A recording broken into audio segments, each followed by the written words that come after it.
Bref, alors que l'Union européenne représente un marché de plus de 450 millions de personnes, dont la Chine et les États-Unis ont besoin,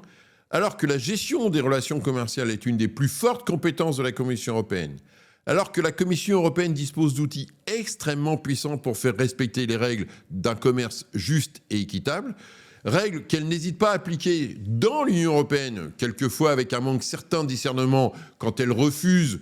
la constitution de grands groupes européens pour des raisons de concurrence, eh bien cette commission, et donc l'Union européenne, se retrouve avec un sabre en bois face à la Chine. Notamment parce que l'Allemagne et son industrie automobile font pression sur elle. Le plus drôle, si l'on peut dire, c'est que l'industrie automobile allemande, qui bloque la défense des intérêts de l'industrie automobile européenne, alors qu'elle-même est en train de se faire piéger sur le marché chinois. Ainsi, en 2020, les marques allemandes représentaient 25% du marché chinois. En 2025, elles ne représentaient plus que 15%, soit un recul relatif en 5 ans de 40%, ce qui est absolument considérable.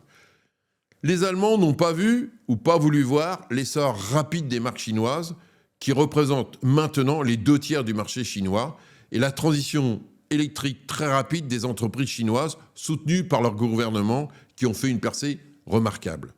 Percée préparée de très longue date.